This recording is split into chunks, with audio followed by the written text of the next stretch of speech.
Okay, welcome everybody to another edition to the Beyond Addiction podcast, brought to you by Gulf Breeze Recovery. And today we're talking with Stephen, aka Boats, a graduate of GBR, and we're mostly going to talk about his journey since he left GBR, but of course we're all curious about how he got to GBR. So I guess we need to start there. Boats. Well, thank you very much, and thanks for having me. I very much owe my sobriety a lot to myself, but also to GBR and to Barnett. He's a visionary, so he gives my thumbs up, my seal of approval any day. But back to how I got here. That's a 40-year career. Drinking was a part. It was just a family thing. My uncle John actually gave me my daddy thought it was a Bush beer that he had given me that had water in it. My Uncle John swapped it out, gave me beer. Hell, I went into fourth grade, fifth grade, and it kept going. Then I worked around construction guys. I joined the Navy. It was part of the culture there.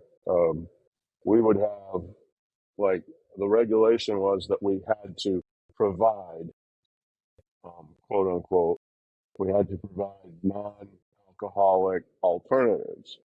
So amidst the 12, 15 cases of Bud Light, the 20 kegs of Budweiser, you would find a single case of diet checks from the commissary or something, So it was part of the culture. And it doesn't mix well with me. And so I tried several times, and I did quit a few times for a few years, and I'd go years without it. Usually I put myself on a keto diet, and we'll get to that later. But when I found that, I was like, hey, so I can say this is my, we would call it, AA would call it my alcoholic mind. But yeah, this is my monkey brain going.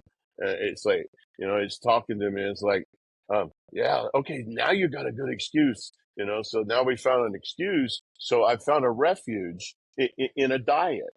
Isn't that sick? It's just how we twist ourselves around and we can, absolutely distort our reality. And that's where GBR helps out a lot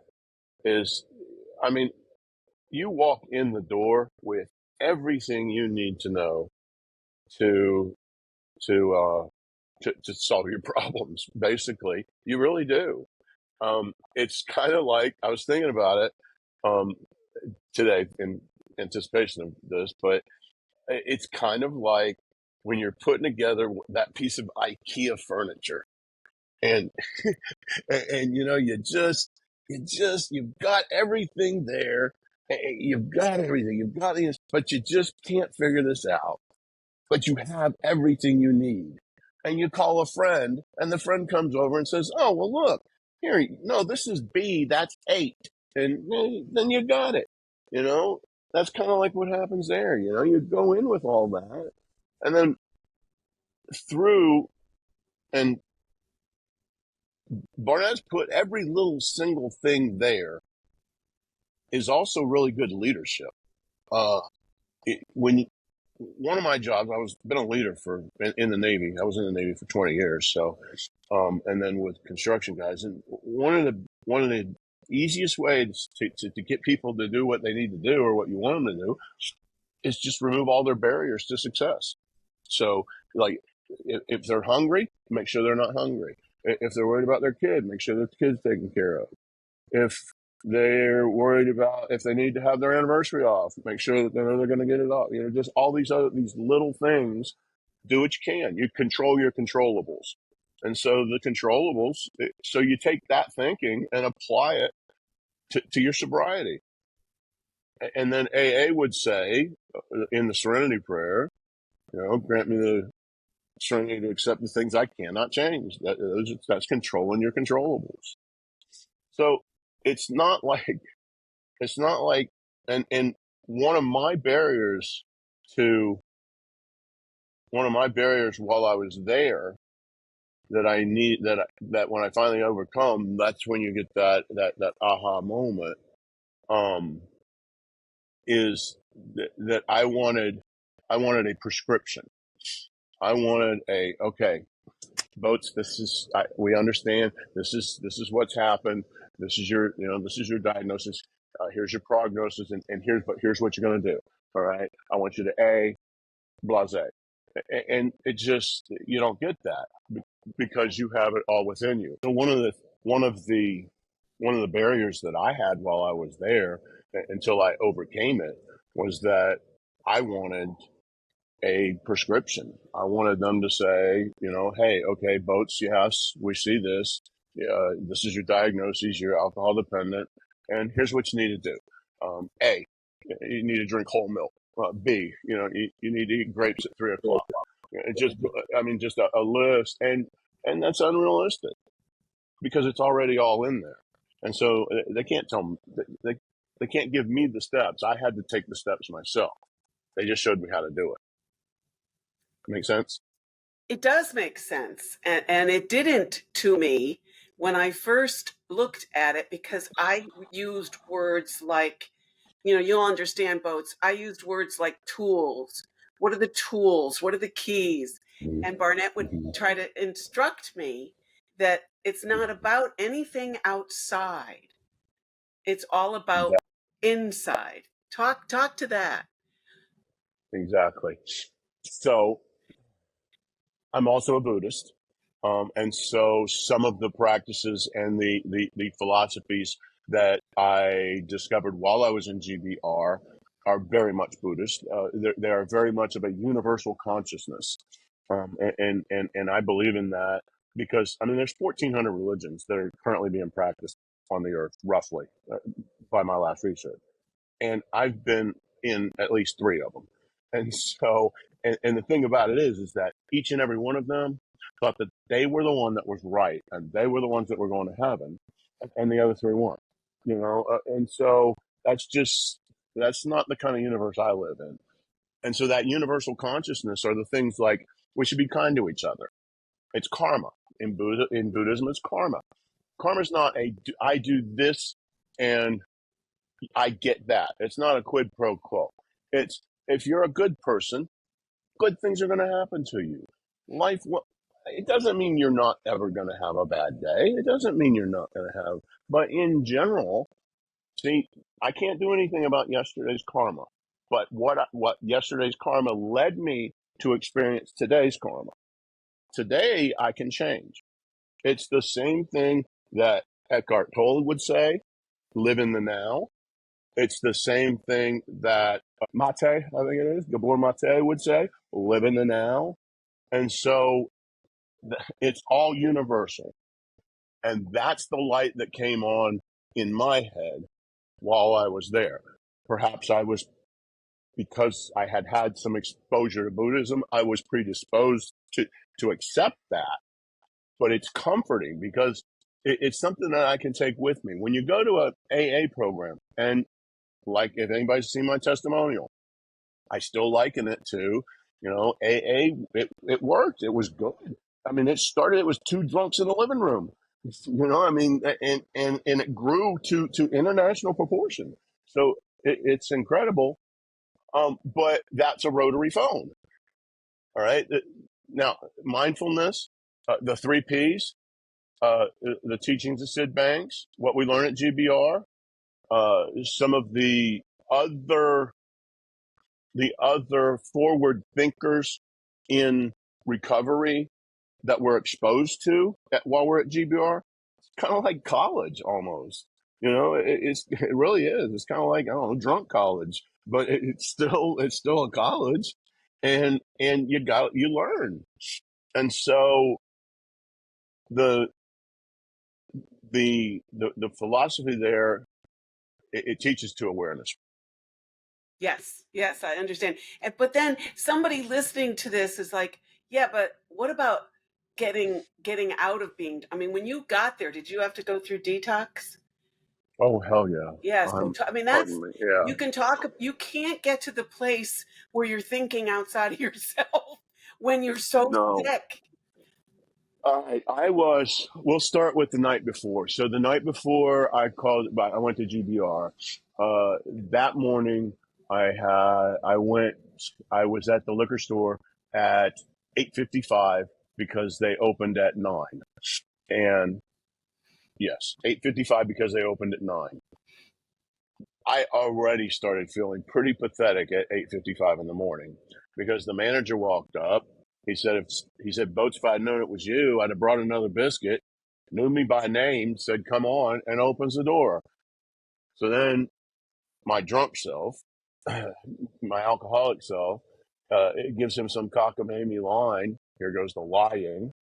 Uh, says, "Yeah, I gotta load up. I'm taking some people out on the boat, just for a little afternoon tour. I don't even own a boat, so and it started there. And so I drank throughout the day because I'm retired. I live on an island in a campground in an RV. I full time in an RV. I mean, I don't have anybody to answer to but my cat. It's just, it's great. But it's very conducive to naughty behavior, to inappropriate behavior. And so, um, I'm sorry, I'm worried more about that camera. I don't know if you're filming the whole thing or what, you know. So this is gonna be on some video, YouTube video someplace. Like, keep up in there. Okay, start me again. So when you got there, you had to start with detox, and Oh yeah. that is So not the an night, easy journey for anybody.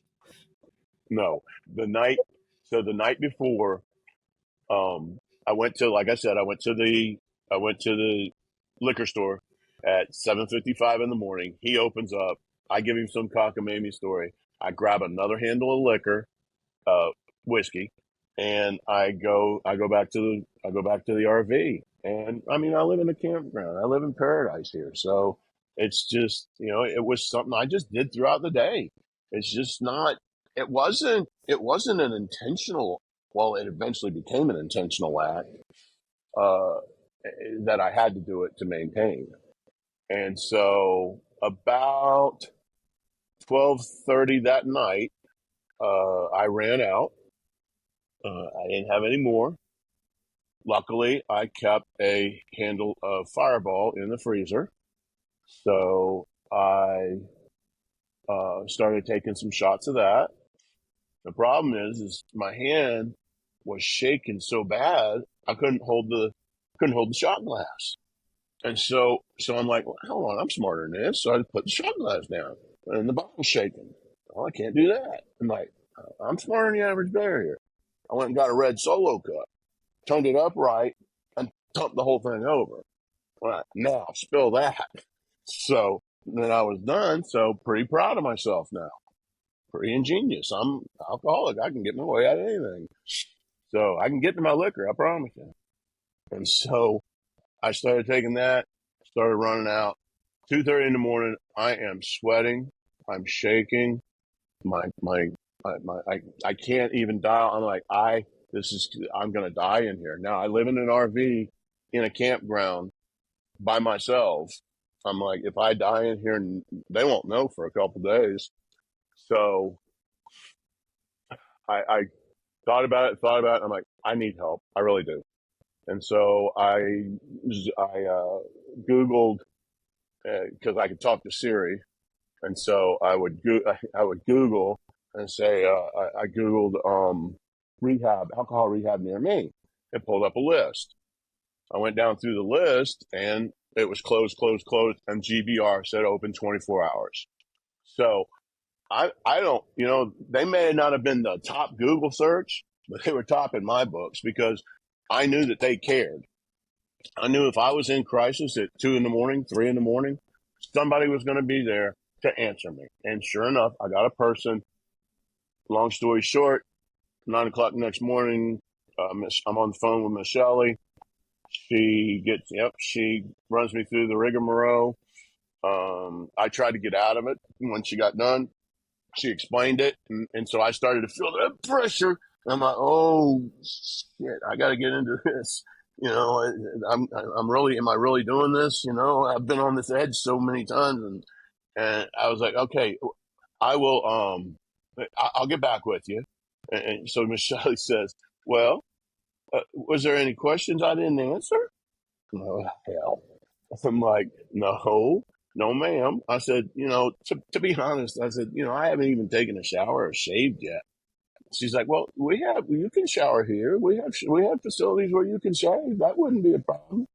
I said, I'm so embarrassed to say this, but I haven't even done any laundry. She's like, we have washing facilities here. We'll be glad to help you out with that. I'm like, this chick is not gonna let go of me. So I said, all right, I'll get her. I said, well, I really, it does all sound good, and I will get back to you, but I wouldn't be calling a rehab center if I'm drunk. And so I said, I can't come to you. I can't drive. She said, we'll come get you. I was like, come on. I am not going to get out of this, so come on. So I get to GBR, and Blake, on the way over, because of my medical training in the Navy, I knew I was having the DT, so I was going to need something for anxiety and for nausea. And so, I asked them if they could call a nurse and have it ready, because it's an hour and a half round trip for them to get to me and back. So one of the things I did was, okay, I was so bad, I was sitting in my RV waiting on them down to my last probably 2-finger glass of whiskey, waiting for them to come. I'm pouring sweat.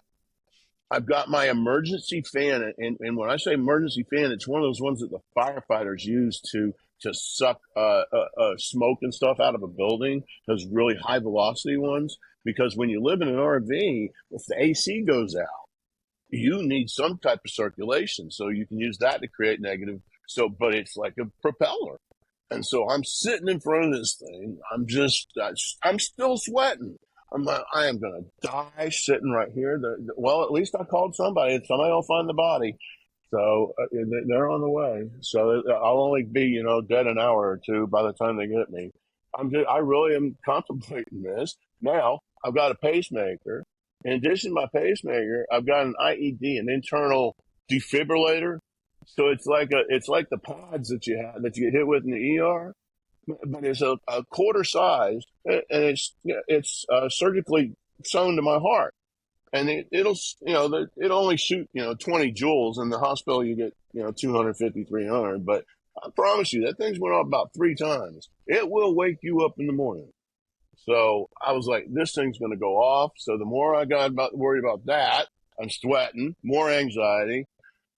So I knew how long it would take them to get there, and it had been about 45 minutes. And I'm like, what the heck? So I called Miss Shelley back. I didn't want to I didn't want to irritate her. And she actually answered the phone with Miss Sarah, and they were on the way. Pardon me. And they were on the way, and Miss Sarah said something about, y'all gonna know Miss Sarah. She said, got that sock leggy ass out. She said, you tell him it'll be 38 minutes. So I'm like, oh my goodness, I'm gonna love this one. So I said, well, I said, I'm not gonna make it back. I don't have anything to drink. I said, so I'm gonna go up to the little small store here. It's only 350 yards up the sidewalk. I said, so I'm gonna go up to the small store here. I'm gonna get something to drink. So if I'm not at the RV, just wait for me there. So she said, well, get one for the road too. I'm like, I'm really gonna like this chick. So I said, all right. So did I get 2? No. Did I get regular worth? No. I like Mike's Hard Lemonade if I have to drink something like that. And so if it's not, like whiskey and whiskey. So I will, I'd like to drink something with, the flavor. So, but did I get the regular? No, I got the Mike's Harder. Why? Because it's 8% alcohol instead of 4. Did I get 1, 2? No, I got 3. Drank one before I got back to the house. Poured one in the, started drinking one, and I poured one actually in this cup. And that's why I keep this cup, because I had this cup and I used to use it because I'd fill it up with whiskey. And then when I could see the whiskey, I'd top it off with Coke. Right. And that's how I figured out how much to mix it up. And this thing will keep it cold all night long. So I could lay in bed and all I'd have to do is roll over, get a drink. That's it. I didn't even have to lift it. No thinking, no drinking, nothing involved. I had it all figured out. So they come and got me, and I put it in that cup so it wouldn't be obvious on the way back. And they come and got me. So I am sweating. I mean, I don't know how I'm going to make it. I was a sailor. I've been in the North Atlantic, 10-foot, 11-foot seas or bigger in the North Atlantic. That's just a calm day. But I've gotten seasick one time, and I deserved it. And I thought I was going to get seasick in that car. I'm like, oh my gosh. Well, they already brought a bucket too, because this wasn't their first rodeo. So they were already thinking this through. And they didn't want me to go into shock or DTs or be any worse on the trip back. So we get back. Blake comes out. Blake puts his arm around me. He says, come on, big guy, I got you. Like I'm an old lover returning, you know? And it brings me back in. Takes me to the bed, lays me down. He's got the Spinagrin and everything sitting right there. Administers the shot. He says, "You roll over. I'll come back and check on you in a little bit." I rolled over.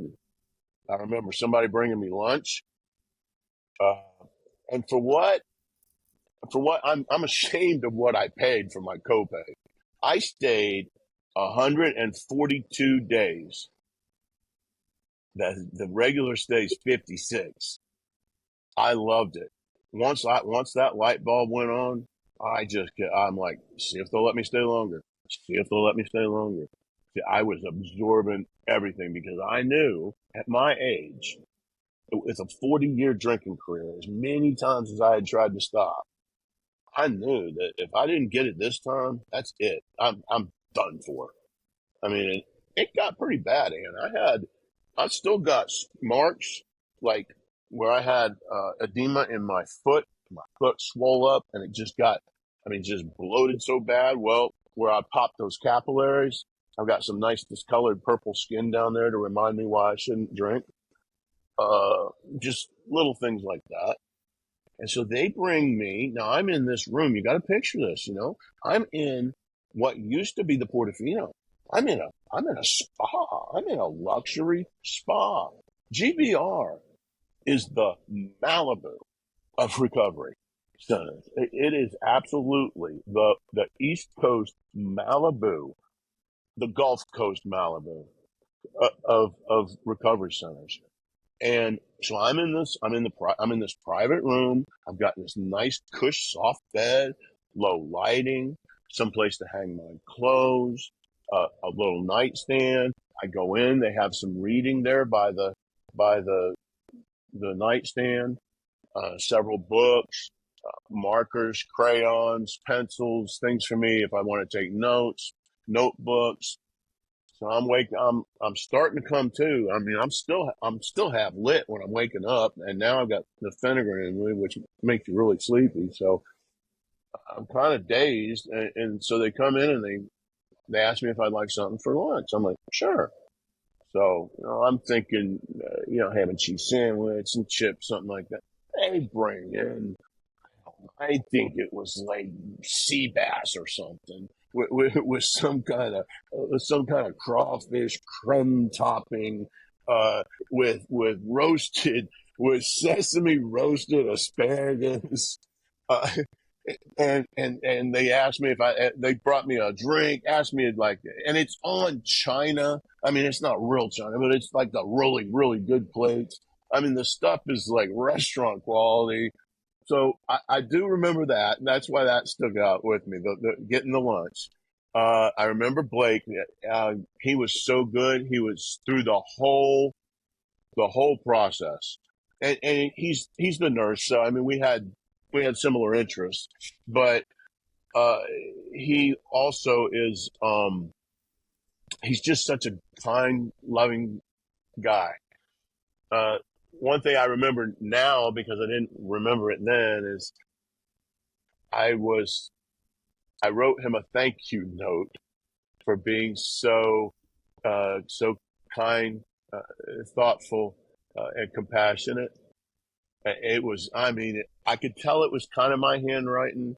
I could tell it was kind of my signature. My signature is pretty easy. It's a S scribble, B scribble, C scribble. So I kind of had the shapings, but I mean, it looked really like a fourth grader wrote it. Actually, I taught fourth grade, so they write better than I do. But he kept that. So, I mean, he evidently, he was a big impact. I didn't remember doing it until he showed it to me. But he kept it and he had it in his book bag. When I went back one time to as a guest speaker, and he had it in his book bag. He said, "I didn't mean to tell you, I carry this." That was pretty cool. Other than that, detox. It was a week long. I don't remember anything. Now, I woke. I did come to once in my boxers, luckily, because that's not normally how I sleep at night. We'll leave it at that. And I woke up in my boxers watching sitting in the middle of the living room in front of God and everybody, watching the TV, just sitting there. And one of the guys went by and said, "Hey Blake, big guy's out again." So they had to come get me and back in there. But evidently, I'd get up and go make a sandwich, walk in the kitchen in my boxers, and go make it.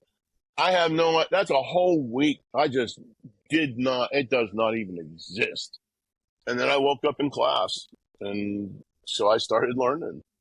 It took a few days for even that to come through, But the people were nice. The guests, oh my gosh, just I mean, it's like when you grow up with my background, you have a family of choice, and you got your family of origin, you got a family of choice, and so my military guys, I mean, that's my family of choice, and we have a natural affinity for each other, a natural camaraderie, and so when I got there, there was five of us in there, there were four others. Not one of us said walk in with retired Navy on my forehead and Army. We just as we're talking, we're like, oh, yeah, you're prior military, and we developed a little camaraderie. We would on the breaks we'd go up and shoot pool. Now that's part of the GBR. That's part of the GBR experience too. That some guests don't get because in I didn't take me long to figure out that sitting alone in my room is not going to make me better. It's not going to do anything for me. All I'm going to do is sit in there and do the woe is me, throw myself a little pity party. You know it's going to happen. Be honest with yourself. And honesty is a big, huge part of sobriety. Being honest with others and being honest with yourself. We tell ourselves some of the most horrific lies way before we tell anybody else. And so you have to you have to temper that. And so we would get out with them, and so we would play pool. And when you got four military guys playing pool, it's a whole lot different than when you got four military guys at the chapel or something. I mean, we have situational behavior. And so, we'd call each other on each other's bullshit. One of them, somebody start panty wasting about, "Oh, I'm not getting nothing, you're not getting anything out of this because you're sleeping. That's why you're not getting anything out of it. You're not getting anything out of it because you're doodling, you're not paying attention. You're not getting anything, and we would just call each other on each other's bullshit. And it's good to have somebody like that. Um, and so that helped out a lot. But then the rest of the people, even that weren't that weren't military, we became really close. We became good friends. We would go through classes together during the day, and then, we would learn. We would, pay attention. Some of us would, we would get one thing. Some of us would take one another, and so, but collectively, we would all share the different experiences, where maybe I lacked something in one area, somebody else would pick it up. And so we all kind of just melded real well together. And then some of the really coolest nights where we would get together up in the lounge upstairs, and we would get to have we would get four Red Box movies. So we would pick four movies that we all wanted to watch together. And then, I mean, there's 10, 12 of us up there. And so there's a big ottoman in the middle. And so we would all bring whatever candies we had. Now, when I first got there, I didn't have anything. And so, but everybody would share. And it's like a potluck for candies, because we all are craving sweets, because whether it's heroin or alcohol, once you get that gone, you're craving sweets. We're shoving all kinds of stuff in our mouth.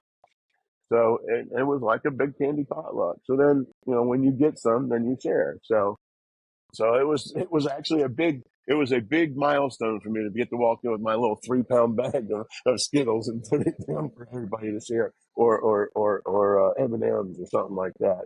So it was a big milestone. You talked about the aha kind of moment, which I love. And was Mhm. that something that happened in your individual therapy, in class? I mean, how is the balance between class and therapy? And were you by yourself when it all of a sudden hit you? What was that like? Oh, I guess it's more of a it's not more of a beacon. It was kind of more of a light that kind of grew from dark to dim, and from dim to bright, as things started to open up to the apex, to the aha moment. But it happens in class. And I gotta say, Flo was, I'm sure if you've talked to anybody else from GBR graduates, you've heard her name. She was one of our primary facilitators, and she was amazing. She had, if she didn't know, she would find out. She had all kinds of resources. Um, it was betwixt and between. A lot of people would complain about, because it was YouTube videos. So I've got more to worry about than whether it's YouTube video, or whether it's you telling me, or whether somebody wrote it in crayon on the floor. I'm getting the information in. I'm not really necessarily concerned with how I'm getting that information in.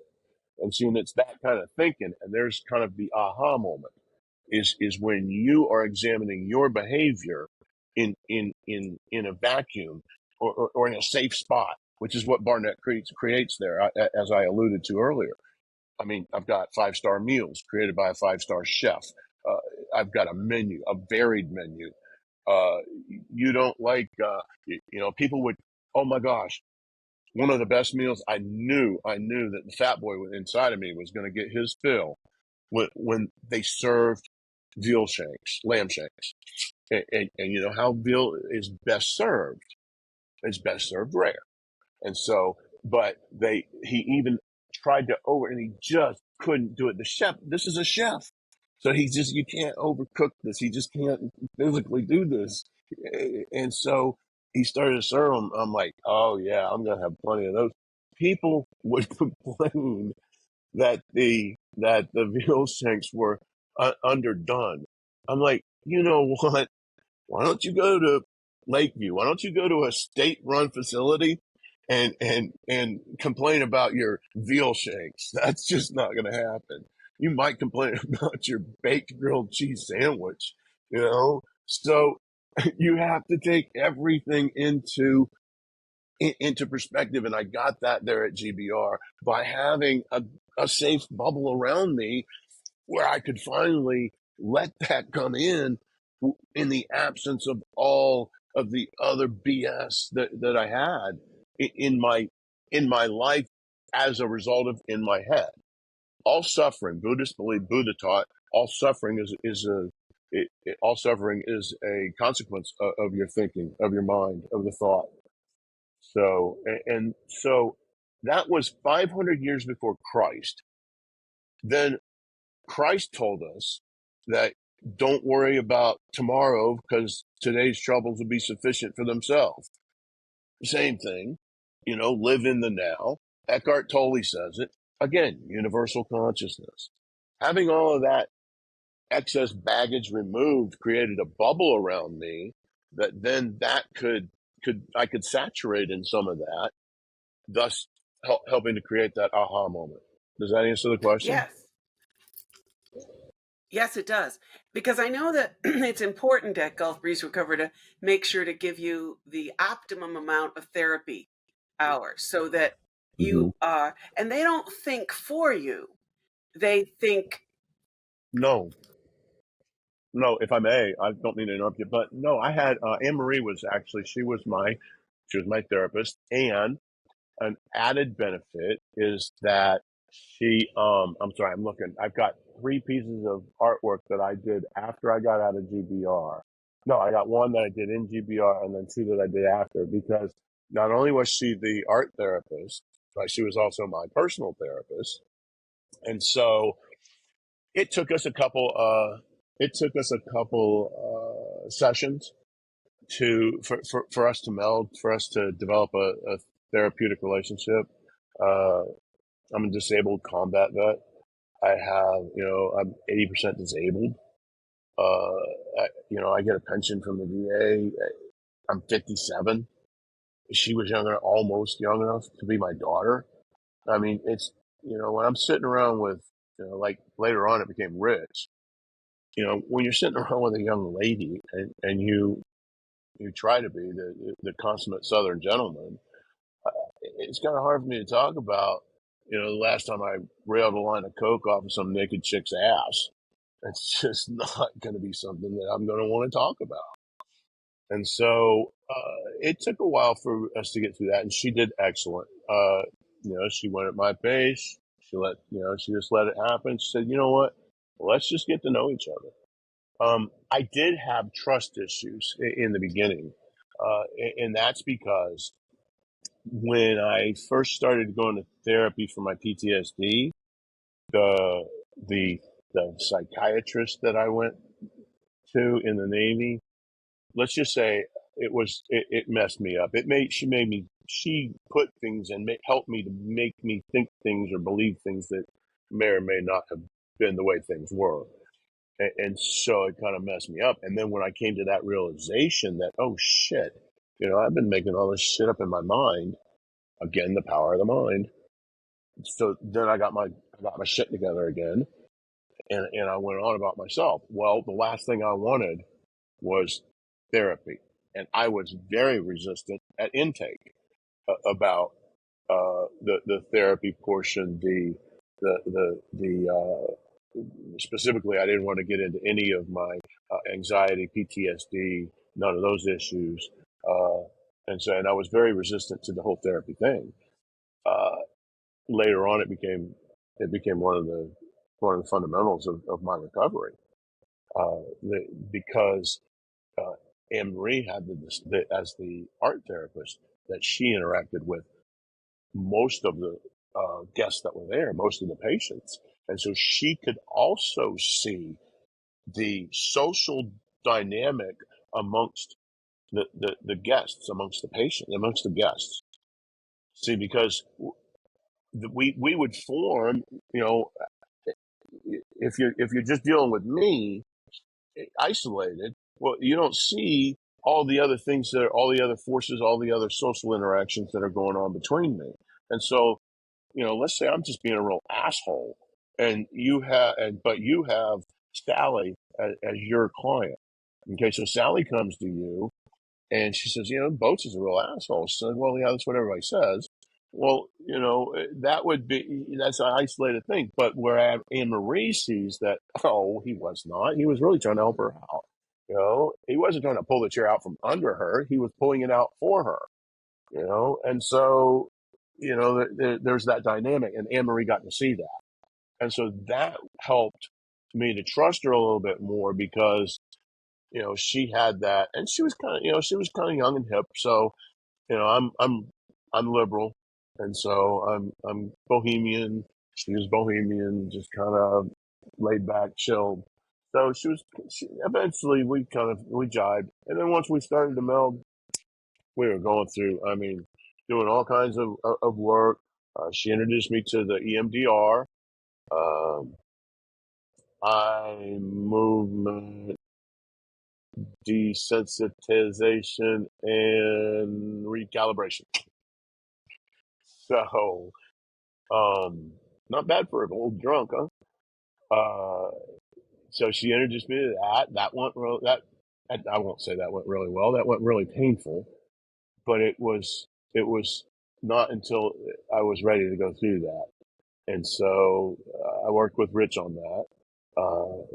And so I can't say enough about him. I totally forgot what the question is now. No, no problem. It was whatever. It was wonderful. You we've talked a lot about your stay at GBR and that you stayed a considerable amount of time to make sure you got it. What was it like for you to return home? Talk about your re-entry into your life. To be honest, actually, I was supposed to go home. I was supposed to go home a couple weeks before I did actually depart, and it was not a convenient. It was not It was not the opportune time for me, and I was concerned, and so it was just getting blocked on me. I thought I had a 2 week stay, 2 weeks left to kind of decelerate, to prepare, so forth. But whatever the insurance codings or whatever, and Barnett was actually gracious enough to work it out so that I could stay those 2 weeks there. That's how much. That's how much he loves and believes in what he's doing and cares about his guests. So that right there is a 5-star recommendation. That's somebody that really does care. When there's nothing in it for them and they're still doing good for you, that's pretty good. So after I got out, it was like dropping a fat kid off in a donut shop and locking him in and telling him not to touch anything. You get out, as soon as you get out, you get in the car. You may or may not have alcohol in there. You may not, this is now a familiar, you pass the first sign you pass, it's for a Canadian whiskey. The second one's some Budweiser. I mean, it just goes on and on. You get home, you sit down, you watch football, and you see Budweiser commercials. You see people drink. I mean, it's just absolutely. It's so ingrained in absolutely everything, and it boggles me now with a clean and sober mind. It boggles the hell out of me how that happens. That you get it so ingrained, because there are so many people that do not drink. They're fine with it. I'm one of those people. I just don't drink. So, when you get out, there's this, oh my God, what's everybody going to think? Oh my God, how are they going to respond to me? I have the fortune I have adult children, 3 wonderful adult children. My oldest is a Army Airborne Ranger, and he just made, first sergeant, E7. So that is a big achievement. I'm very proud of him. So my daughter came over the other night for dinner. I had her out for dinner, and one of the things that I enjoy about sobriety afterwards is that, number one, I remember it. I remember her visit. And the last Christmas she spent with me, I don't remember a lick of it. Me and my oldest, we started throwing back the liquor, throwing back the whiskey. And, we had the Army Navy thing going on, and I wasn't going to let him outdo the old man, and my ego got out, and my pride got out, and I passed out. Sometime during the night, I think I fell in the fireplace, the outdoor fire pit. I just was a total wreck.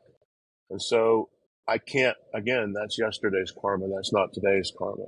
Today's karma is we have a loving father-daughter relationship. So she's still daddy's little girl.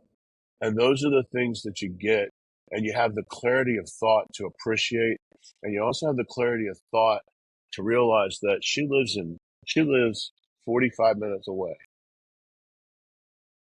An adult child went 45 minutes out of her way to come have supper with her daddy and at his house, and then drive all the way back and have to work the next morning. And a drunk Steve wouldn't have appreciated that. A drunk Steve wouldn't have appreciated the the undertow, the under the surface stuff, whereas sober boats does. So That's wonderful. there's a lot. There's a lot to be said. And then eventually, I mean, you're gonna want to drink. When you get out, I mean, you're gonna want to. But I wanted to be a wizard when I was younger too. That shit hasn't happened yet either. So just because I want to do something doesn't mean that it's gonna happen.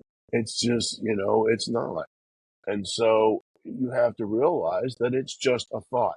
And I would encourage one of the best ways to prepare for your departure or to prepare for the time that after is while you're there. Again, military training, you start with the end in mind. And so I know where I want to be. I want to annihilate them. What do I need to do? I need to do X, Y, Z. Well, what do I want to do? I want to live a sober life. How do I do that? Back up from there. And while you're at GBR, do those things. Noli, one of his things that he was really hard on and was to embrace the uncomfortable. All right. Well, now while I was there, of course, the sick mind, the still foggy mind is like, yeah, I embrace the uncomfortable. You're just using that because you're mean. That's all the reason why you're saying it. But then when you get out and you have to embrace the uncomfortable, when you're that fat kid locked in the donut shop and can't touch anything, yeah, I sure wish I had. And so while I'm there, I'm thinking, yeah, this might be it. So there's no aha moment, not like somebody plugged in something. It's like things were circuits, maybe like in a fuse box, so one fuse leads to the next, and so things are in turn tripping on in your head until you got the lights on, you got enough on that you can see what the hell's going on in your life, and so you realize, well, yeah, when I get out, and another benefit of being there for as long as I was that I had friends while I was there and rehab buddies that left and came back. So they had gotten discharged and relapsed in the same time that I was there. And so that right there was another fuse plugging in that, oh shit. I mean, they were 100. I mean, they were locked up, jam tight, and jelly loose, you know, and so there was no way that they were going to fail. And sure enough, 6 days later, 7 days later, they're back. Some of them not even that long. You're like, what in the hell? Those were the big surprises, and it led me. It led me to realize that it's going to be tougher out there than what you think. I mean, that's somebody, and it's hard to get my admiration. It really is. And so if I give you if I admire you, then I'm like, so these are people that I admired and they're coming back. I'm like, holy hell. I mean, people that I had intelligent conversations with, and they're coming back. So I'm like, it's probably a lot darker out there than what I thought. And so there's another fuse and another aha moment that maybe I should prepare now for what I'm going to do. So I would encourage current guests to prepare now for that first 3 weeks or for that first 28 days that you're out afterwards. When you really have to start taking care of yourself, you have to cook your own meals. You've been getting 3 meals a day now. Don't short yourself, you know, and that's something that, that's something that I learned in GBR, and I carried with me in one of my many nightstand books that I have, is that one of the 4 agreements is that you always do your best. Okay, well, you were getting three good meals, right? So you need to keep that up. Well, it develops a lot of accountability. You were getting up in the morning. We had to get up. If you didn't get up, you got a strike against you. If you got strikes, you didn't get to go do some of the fun stuff on Saturday. It wasn't a punitive thing; it was an accountability thing. Huge difference. Now, an alcoholic or an addict's mind, while you're there, yeah, I guarantee if there's somebody listening that's there right now, they're thinking, "Oh, they're punishing me," or yeah, that's our punishment. Now, sometimes it wasn't punishment. Some sometimes we would act up because we didn't want to go to the activity. And so that would backfire on you because if your counselor figured it out, then they made you go anyways. And you had to do some kind of class or something. I don't know. So you need to have that accountability for yourself when you get out. And that is a mixture of a lot of things. I definitely would recommend some outpatient treatment while you're when you get out, because that's what I did. It helped to ease it. Just another transition. So there's a support system there. GBR offers that. If you're a Florida resident, it's an excellent program. It's excellently run. It's a great. I mean, like I said, AA started with two drunks in a living room. I think we can do better than that now. This is the 21st century. So, there's a lot of things that we can do. Noli does a graduate group. Pamela does a graduate group as well. So that's another place that you can do it. I keep in touch with past graduates, to keep that network going, because you need that support and you need that network, because you had that support. You're used to a support network. You really are. You're used to your dealer. You're used to your junkie buddy, your drunk, the loud drunk that you go out with. Now you got to invite the funny drunk, so that the loud drunk doesn't piss anybody off. But if you're gonna get any chicks, you got to get that good looking drunk to come with you. So you got to get all. I mean, you got to really get this support network together. You know. Well, it's not any different when you're sober. You got to have some kind of, you got to have some kind of network. I went to a couple of AA meetings. I'm kind of I was resistant to it. I'm not so much anymore. Um, at first, I was kind of resistant to it because it just had never worked for me before. And one of the things for me personally is that I've had so many negative feelings in my life. I've run two marriages.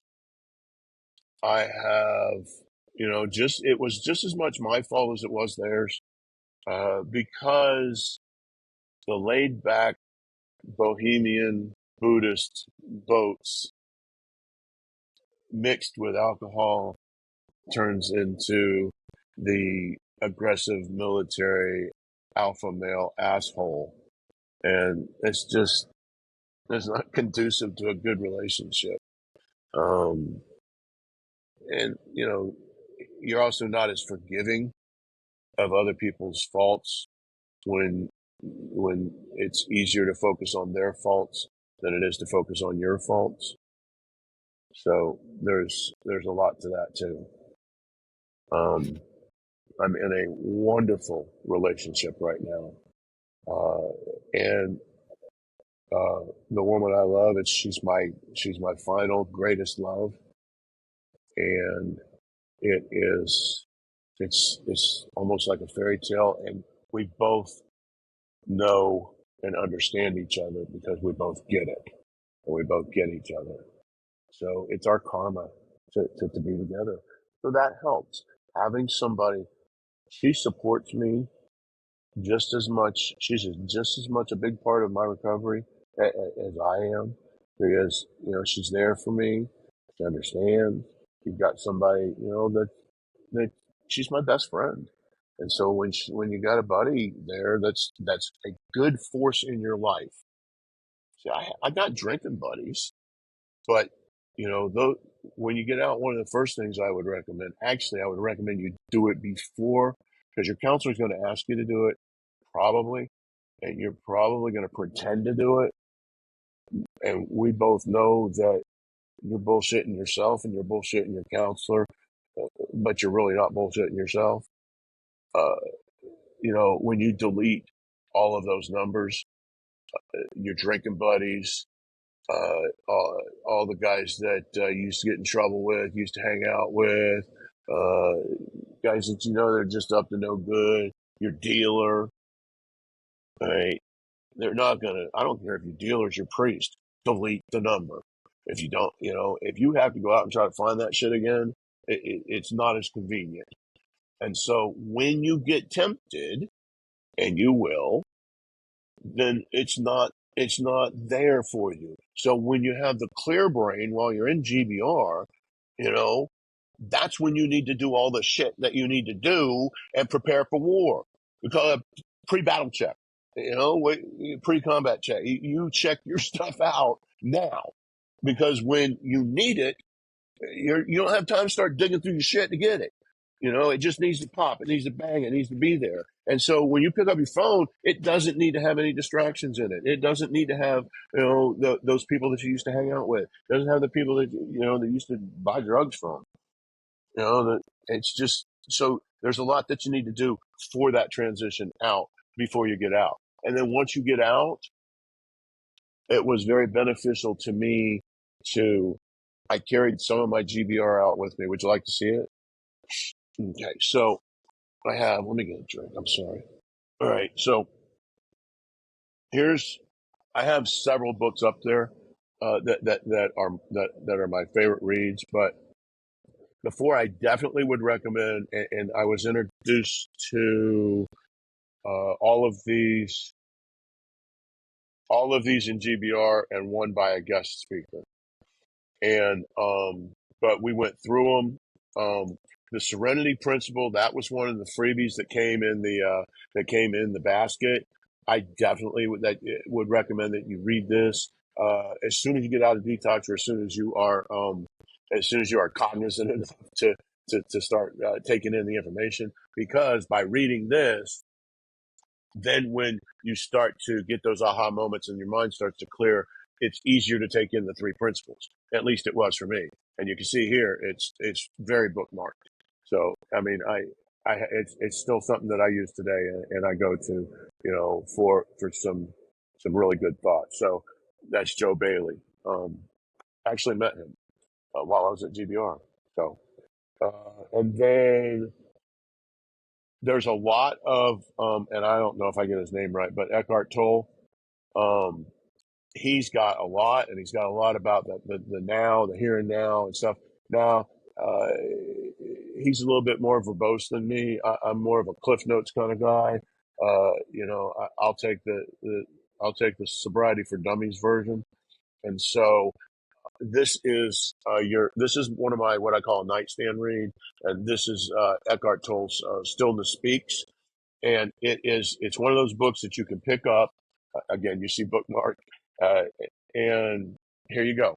So, from Eckhart Tolle: most people spend their entire life imprisoned within the confines of their own thoughts. They never go beyond a narrow, mind-made, personalized sense of self that is conditioned by the past. And then that right there would be what I call a primer for my meditation, because I meditate every morning. I go down and I watch the sunrise every morning. Actually, I get there at twilight, so I'm there 30 minutes before. I get to watch it. I get to watch God wake up the world again. And, with each day brings new hope, as sleep brings dreams. Christopher Columbus. And so, being a sailor, sunrise has always been very inspirational to me, especially when you're 50 miles out at sea. It's just spectacular. And so I go down and I meditate. So that would have been, maybe one of my primers that I would use, because right there, and guess what? That's also what the Buddha said. It's exactly what the Buddha said. And so that's not living in your past. That's about living in the here and now. That's about everything being something internal, not a tool. So even the book is not a tool. It's not what I get out of it is even not the tool. The tool is the inspiration, the consciousness that comes to me. That's the tool. And to call it a tool is blasphemy. So that's the inspiration. That's the energy. You learn quantum physics. You learn that what you give attention, you give energy. And so when you get out, don't give any of that crap attention. I mean, it sounds easier said than done, and it kind of is because it's going to be tough. I white knuckled it for a few weeks, a good 3 weeks. I had because it's just constantly there, and when you get out, it's like you know when you jump out of an airplane or when you fast rope. uh, you got something resisting you on the way down, GBR. So you got this little parachute, but eventually you're going to hit the ground. And so, when you hit that ground, you need to have your feet up under you. You need to be prepared for this. And while you're there, that's what GBR does. Is it helps you. It gives you a safe, loving, caring, compassionate environment where they work on everything. They work on your neurofeedback. They work on which was huge for me. Another thing I resisted at first. I'm a brainiac. I like to think I'm the smartest guy in the room all the time, and it's never true. But I, I had to get the manual. I had to get the research. I wanted to know what all this was because I didn't want to messing around up in there. Mostly because, again, I'm resistant to people messing around in my head. I had a horrible experience with that, a horrible experience. And so when they tell me that this stuff is going to start rewiring and re-triggering and resetting and setting factory defaults, I'm like, whoa, whoa, whoa, whoa, whoa, hold on. I don't like the factory defaults. I do not want the factory defaults. Factory defaults are the ones that wake me up at night. Factory defaults are the ones that make me wake up sweating and from my dreams, my nightmares telling me that, no, I don't want those. So, they helped me, but it did help too. Once I understood it and I just let it happen, I can look back again, clean and sober Steve can look back and I can see where even the stuff that I thought, the neurofeedback, where I thought it was a bunch of hocus, might have been hocus pocus.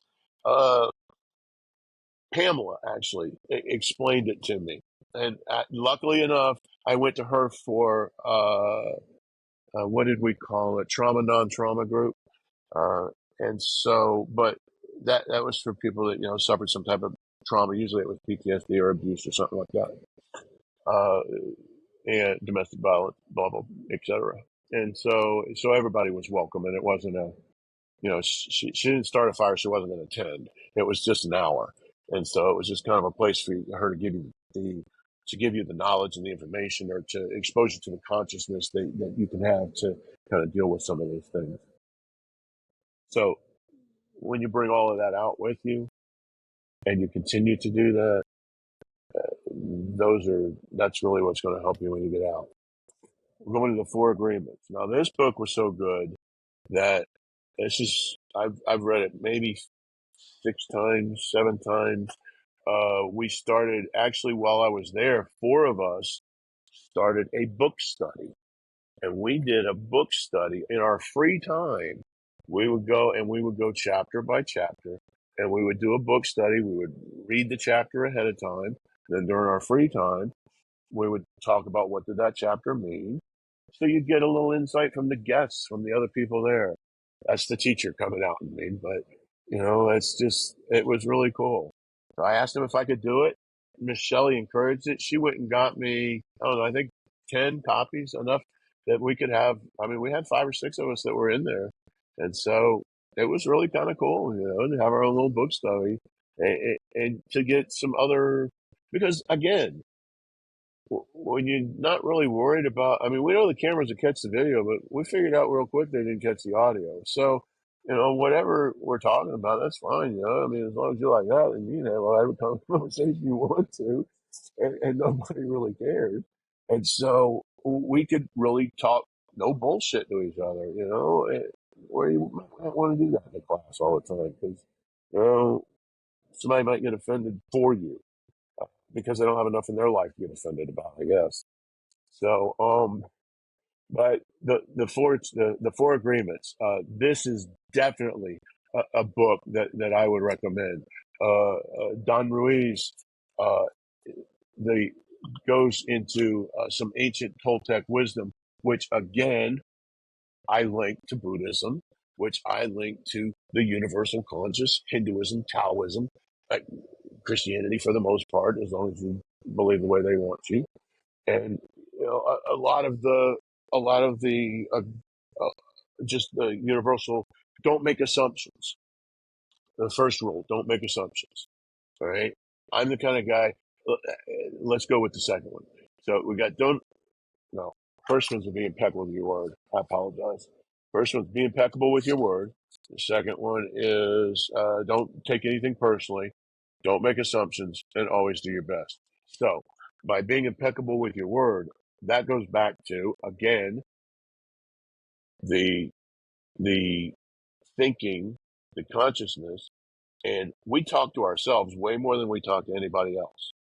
And so I can be impeccable with my word with you by speaking succinctly and selecting vocabulary that accentuates or helps to illustrate my idea. That's just a bunch of verbal rhetoric. That's just mumbo jumbo. That's me using all the big words I can. But when we talk to ourselves, they're like, look, dumbass, this is what blah, blah, blah, blah, blah. So be impeccable with yourself. And that also means I need to quit calling myself dumbass. But, um, so you be impeccable with your word, but that also means you don't tell lies to yourself. And when you tell lies, it's okay. I read something, psychology, the average human tells 4 lies a day. I'm not different lies, I mean, we're talking about in Buddhism, we talk about if the hunter comes up to you, you see the bunny come, and the bunny runs to the left, and the hunter comes up to you and asks you, did you see where the bunny went? And you tell him no, or you tell him the bunny went to the right. That's not bad karma. That's what people call a little white lie. But we still do it. Don't do it yourself. Because even those little white lies, like we tell ourselves lies when we're go to the emergency room and they ask you that dreaded question, do you drink alcohol? Yeah. How many? 2 to 3 a night. Okay, there we go. You're already lying to yourself, and that's not true. So be impeccable with your word. Don't take anything personally. Plenty of people tell you, oh, this is great. That's so wonderful. Okay, they're not telling you that you're great or you're wonderful and that you've changed the world or that anything in their physical universe has altered other than the way they feel about you. And that's going to change too. So if they tell you you're great, that's going to change. If they tell you that you're not great, that you're an ass, that's going to change too. You can change that. And so if you don't take it personal and don't let that ruin my karma, okay, and so I learned part of that also while I was in GBR through Sadhguru. Sadhguru is a world-renowned yogi mystic. He is one of the top 20 most influential persons in India. 7 billion people, and he's in the top 20. I mean, that's pretty cool. And so, and that's a real life count, not a YouTube follower list. So, um, and what he would talk about is that I don't allow you to control how I feel. I'm this way. This is the way I'm going to be. The world is going to have influence on me, but I am this way. And so if you say this about me, I'm not that way. That's the way you saw that, but that's not the way. And later on, you're not going to see it that way after you calm down and think about it. So I try not to make any decisions or get upset about anything. Generally, if you wait 48 hours The shit's going to resolve itself anyways. I used to watch my mom would run back, her and Miss Perry, my brother and the little girl across the street were best friends, and they fought like cats and dogs. I mean, cats and dogs. And so either Ann would come running across the street, or Mom would go over and run across the street, and they'd be over there just getting at each other, you blah, blah, blah, blah, blah, doing everything but insulting each other's heritage. And meanwhile, they've been arguing 30 minutes. Kids have been playing for 25. You know, they totally forgot all about it. They've been playing together. So, yeah, if you just wait, things are probably going to change. They may get worse, they may get better, but they're going to definitely change. Usually it's going to get better because it's only bad in your mind right now. So you don't take things personally. Don't make assumptions. Now that you have a clear thought, that you have a clear mind, now that GBR has helped you to kind of clear the fog, they've built the bubble around you, we've encased it, we've encapsulated you, you're all safe, and now we're going to help you go out. Okay, now that you've got that around you, you know who you are and what you are. You've gotten a pretty good grasp on it inside of you at least. So when you carry that out, don't make assumptions.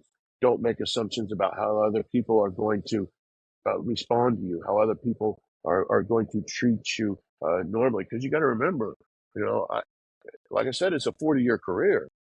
I trained these people how to deal with me drunk. And so that's the training they've had. You teach people how to treat you. And so whether it's good or whether it's bad, you taught them how to do it. And so, in the things that you will either will or will not accept. So you have to be patient with those people in your life when you get out too. Because I hope you learned in GBR that the world does not revolve around you or your addiction, whatever it is. I certainly learned it. And so those people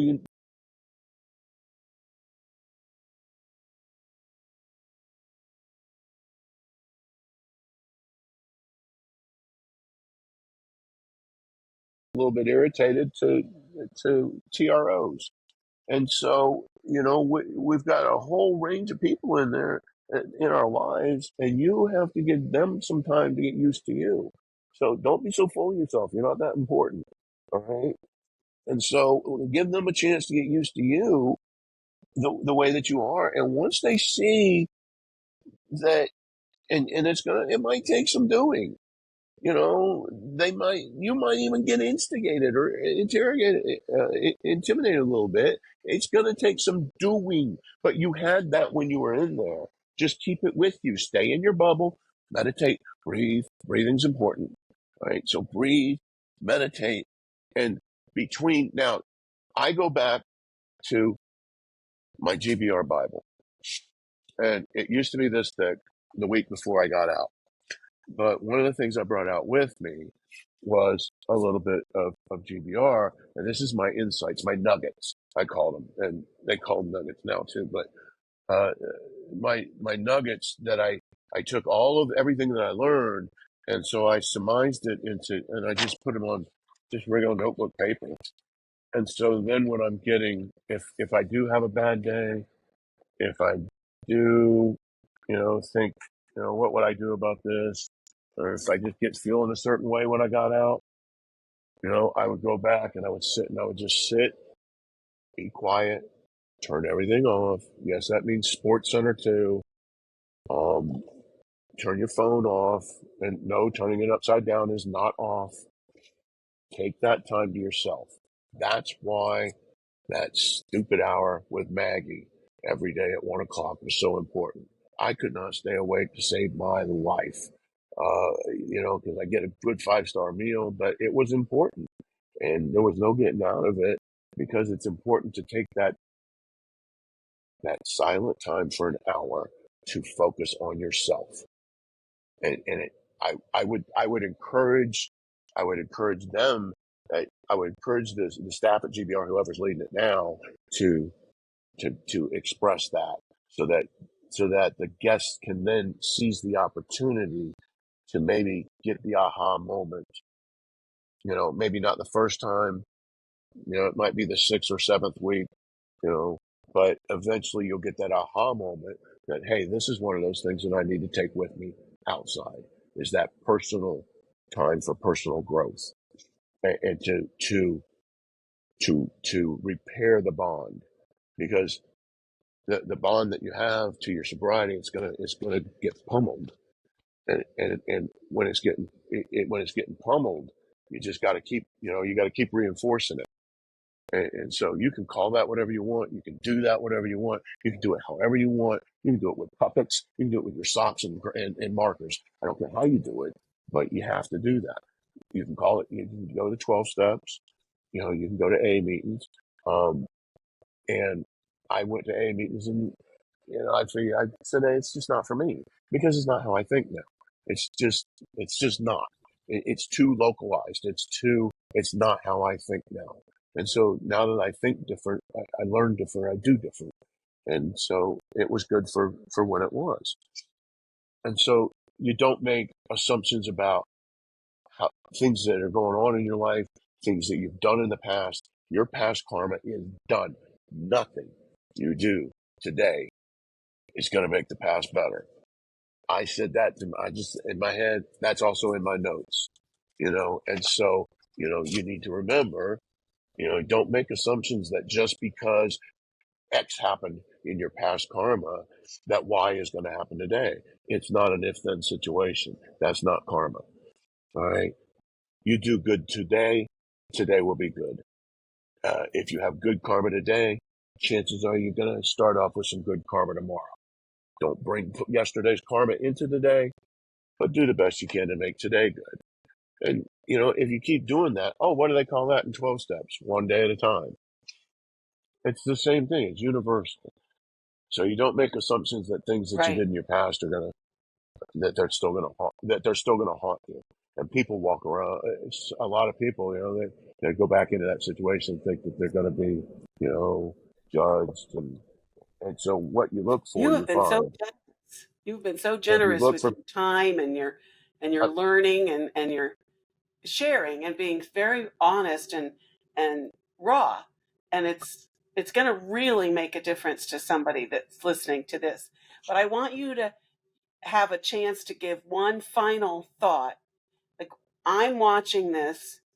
I'm on my, who knows how many rehabs I've been to, who knows what I've been doing. What is the one thing you want the listener of this podcast, the viewer of this YouTube, to take away from them? What's either the best thing about being sober, or the one thing about where you are today, or the one thing about GBR? But what's the big thought that you want to make sure I get out of this? We've been talking for over an hour. What do you want to make sure I get wow, out of this? you tell, you tell me I talk No, too you much. talk good. Um, um, wow, it's really hard to pick one thing. What I would want. I'm a guest speaker oftentimes at GBR. A lot of graduates get to go back.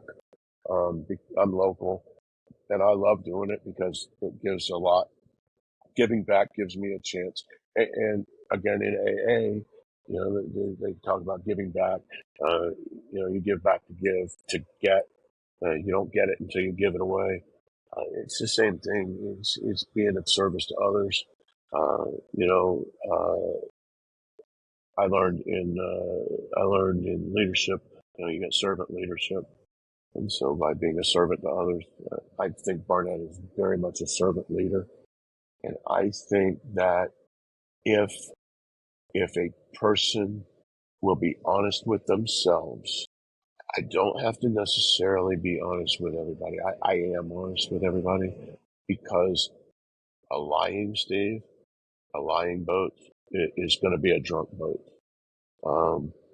And I'm not too much a fan of slippery slope, but I don't think it's an if-then situation. But how you do one thing is how you do everything. How you do one thing is how you do everything.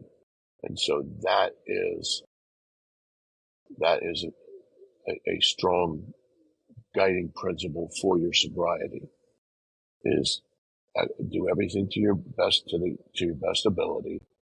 Be honest with yourself about what your best ability is. If your best ability today is getting up, brushing your teeth, get up and brush your teeth. You have to be honest with yourself and not make excuses for your previous bad behavior. Again, that's being honest. So I think self-honesty and to continue to nurture your self-awareness every day. Do something every day to improve yourself and make yourself a positive influence in the world, a positive light in the world. We were not easily embarrassed as drunks, getting up on the table, throwing up in your son's car. So don't be embarrassed now about the fact that you had an issue with it, because you don't anymore. I just don't drink. That's all there is to it. I mean, I'm not a person that drinks. No, I'm also Buddhist, so I shouldn't have been drinking in the first place. And I'm also an alcoholic and allergic to it. So I shouldn't have been drinking in the first place. So it's just not something that I want to do. History has taught me, experience has taught me that I have to be honest with myself. And that honesty also means that as I'm sitting here trying to get the words out of my mouth, my alcoholic brain or my monkey brain is telling lies in the back of my head that, oh, don't say that. It's okay to, and so you have to be honest with yourself. No, it makes Does that make perfect sense? sense. And everything you've said has made a lot of impact and will make a lot of impact, Steve. So I really, really want to thank you. I really do, for this and for sharing. And I'm so glad you found the love in your life. You deserve every bit of it. And I think one of the things that Yeah. struck me the most in what you spoke is how you see the world so much more differently now, and how your daughter's visiting and she's seeing a dad she always really liked and really wanted to get to know. Yeah. And that's what am I going to get out of this? What's in it for me? Okay, that's the biggest. I was a recruiter. I was a top recruiter in the whole Central Time Zone, and so all you got to do. But what's in it for me? That's what people's biggest motivation is. And so the whole time you're there, well, what's in it for me? What am I going to get out of this? How's this going to work? What's the benefit of it? Benefit. When you say what's the benefit of it, that's just a really pretty way of saying what am I going to get out of this? What is the night? Well, the benefit to you is what you're going to get out of that is that honesty. It is going to allow you to carry the things to be honest with yourself, and then you're going to that clarity. The people, my daughter looks forward to coming and seeing me. She didn't look forward to it. I promise you. I promise you. At her age, she would not be driving her tail down here 45 minutes to eat supper with the old man. Okay, so those are the good things in your life, and you can embrace that. I can sit here and woe is me all I want about my past karma, but the truth is that nothing I do now is going to change any of that. And so I need to be honest with myself about that. I can't change that. It's the honesty, and with that honesty, we as drunk as addicts, we enjoy a serenity and a sobriety and a peace of mind. Let's say a serenity and a peace of mind that the normies, the other people, normies, they don't experience that. They strive for that. And a lot of them are striving with alcohol. They may never catch the bug, but that's still what they're trying to strive. And we get it just all natural.